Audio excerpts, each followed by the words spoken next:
actually it's like 1 on Tuesday morning, but semantics. I just got done watching 1988's Rain Man, starring Dustin Hoffman, Tom Cruise, Valeria Golina and Gerald R. Molin. This one I've seen, oh my god, just so many times over the years. And if you have not watched this movie, why? But then again, I say that, but I know a lot of people don't like dramas and stuff. But seriously, this is a classic movie.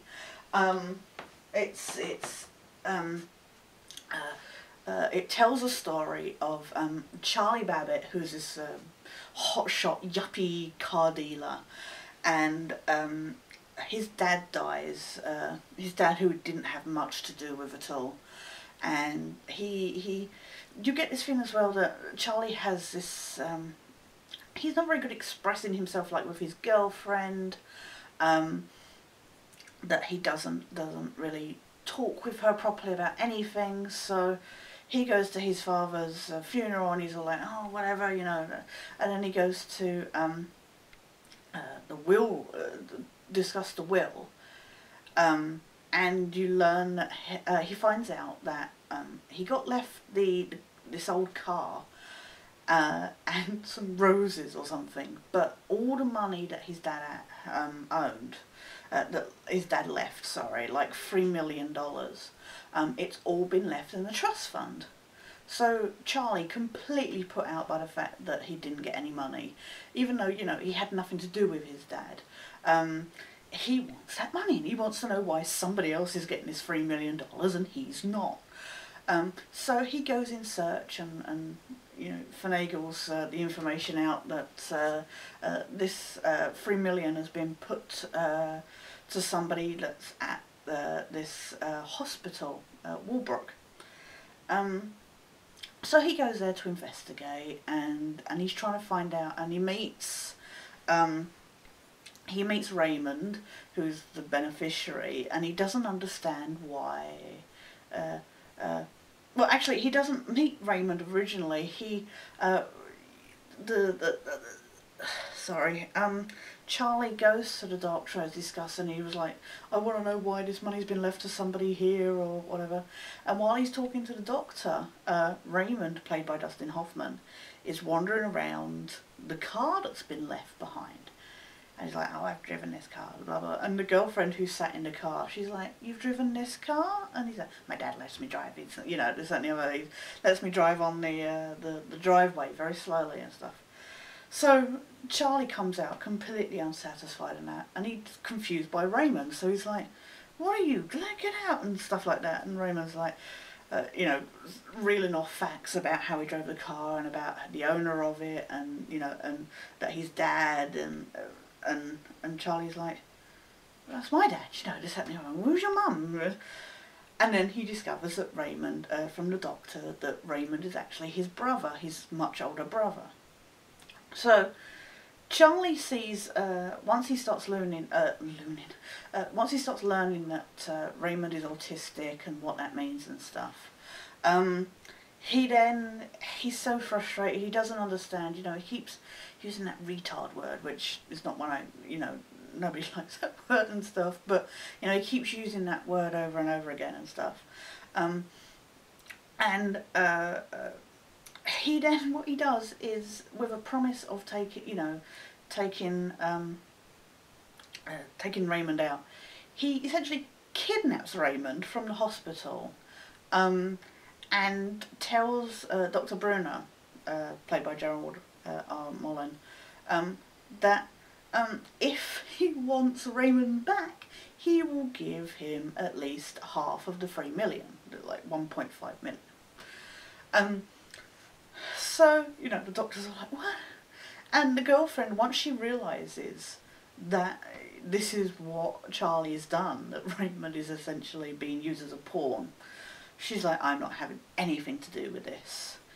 And Charlie is basically this complete sleazebag. He's like, I deserve it, why should he get it? He has no concept of money, I should get this and the other. And it's frustrating because you don't like this character at all. He's complete, just, but it's vital.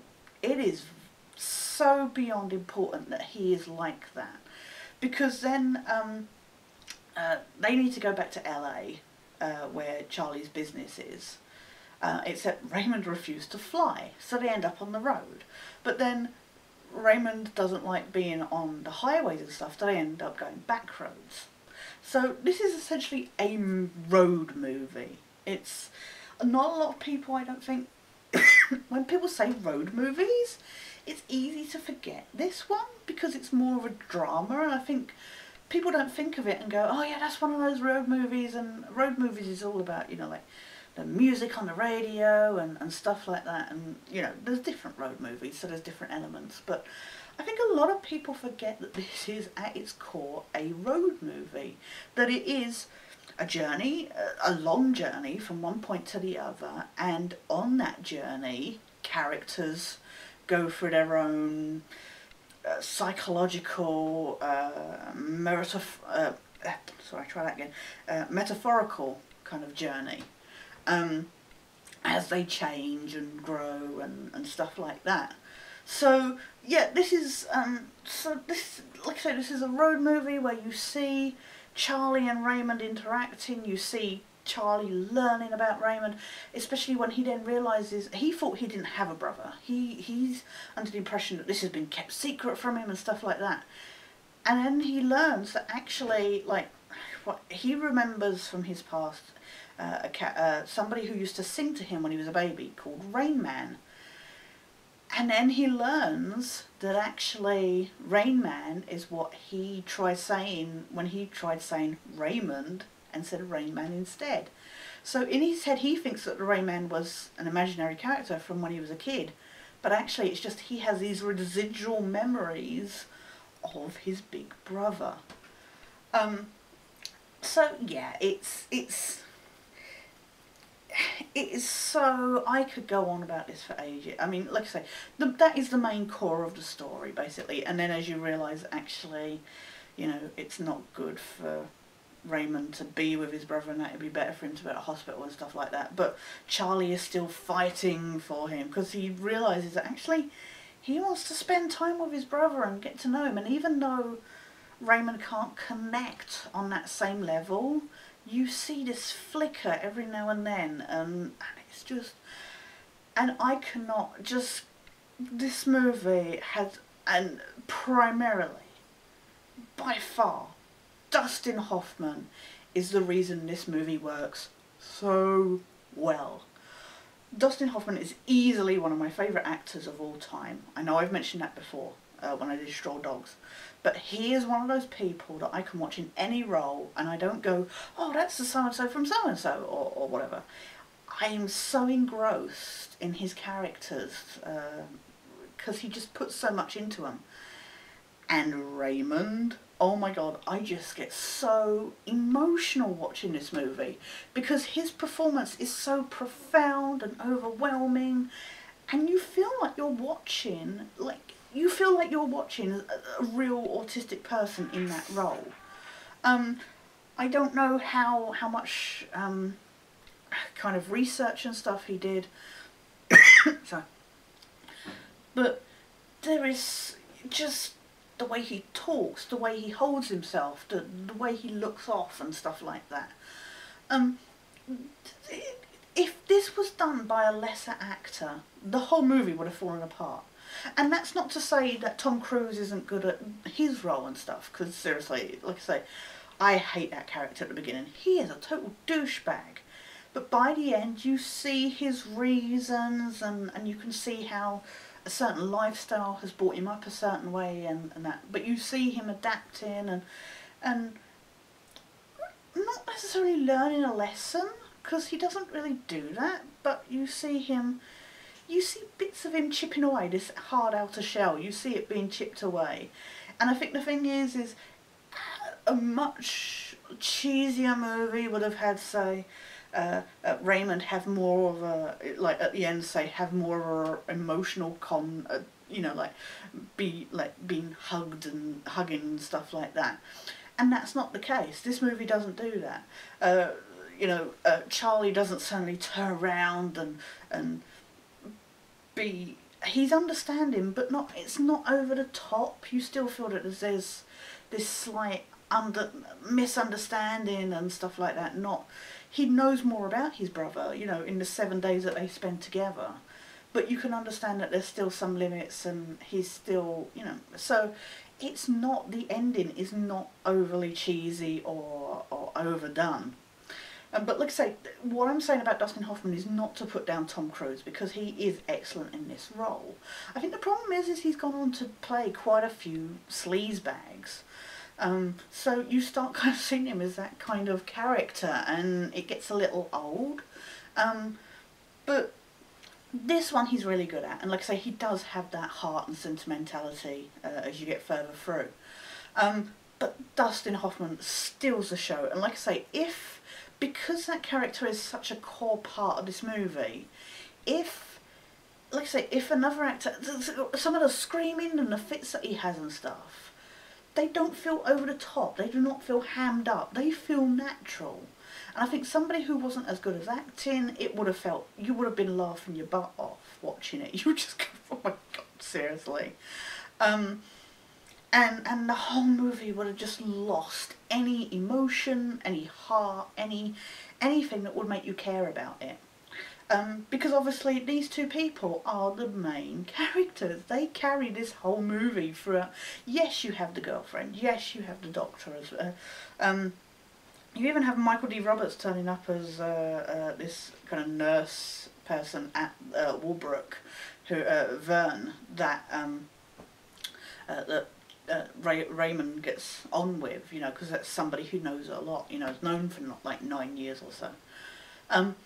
But these are the two that you need to focus on, and if they couldn't carry this movie, I mean, this movie is like 2 hours 5 minutes long. If they couldn't have carried it, then this would not have done as well, won the awards that it did, and held you for that length of time. My only real problem with this movie is brilliant directed and stuff, but the music, I don't know what it is. There's something about the music that annoys me. And even the music, you know, like on radios and stuff, not just the or orchestrated music, it feels badly edited, like level-wise, like it feels awkwardly placed and stuff. And there are some long shots that feel unnecessary, but and sometimes I feel like they are just padding. But at the same time, I think if you look at it, it is, if you're studying it or something like that, you could see it as just say, you know, that it is properly showing this, you know, this, because it is a road movie. You're seeing the scenery, you're seeing the car on the road. But even down to the, because Raymond takes pictures on this camera every now and then, and it shows them, like, as the credits start rolling, it shows these, like, pictures. Now, I don't know how many of them were just done at a different time or something like that. I would like to believe that, like, as Dustin Hoffman's playing with the camera, some of the snaps were actually taken. That's probably more than likely not the case, that somebody's just gone out with a professional camera and stuff. But I like to believe that they're from actually, you know, while they were filming kind of thing. But, and I think that's a good bookend for seeing those car scenes. So in a way I feel that they are necessary, but that sometimes they do feel a bit, they feel longer than they need to be, and they do feel like padding. There is not much more I can really say about this movie. Like I say, it is just so well told. It's a brilliant drama. You get sucked in. It's very 80s, I think, because of that yuppie element that you got. But then at the same time, you know, as I said with Cadillac Man, you do have that kind of, you know, same as old as time kind of car salesman sleazebag. So it's not necessarily, you know, only for that generation, because it is one of those things that you can still recognise now. But it is very 80s in a way. But other than that, like I say, this is one of those movies that I enjoy so much, and like I say, I was sat watching it, and it just gets me right there, and I get so sucked in by the performances, and I just believe it all. It's insane how much this movie makes you believe that these people are real, even though you know the actors and you know them from other stuff and that. But if you're after a good drama, if for whatever reason you haven't seen this already, if you were after, you know, one of Tom Cruise's and Hoffman's best roles, Tom Cruise he's done some awesome roles, but I'm just saying this is one of his more heartfelt ones, especially from when he was younger, kind of thing. But no, if you want a good drama and a good movie for your afternoon, please do check out 1988's Rain Man. And that was tonight's movie. We'll be back again, as always, tomorrow. We're coming up to, I think tomorrow's the 98th movie night review in a row. So, we're drawing close to the 100th. Thank you so much for watching and showing your support. Like I say, I wouldn't have got this far had it not been for you. Please leave feedback. Please leave your thoughts on this movie. For now though, this is Sketch, signing out.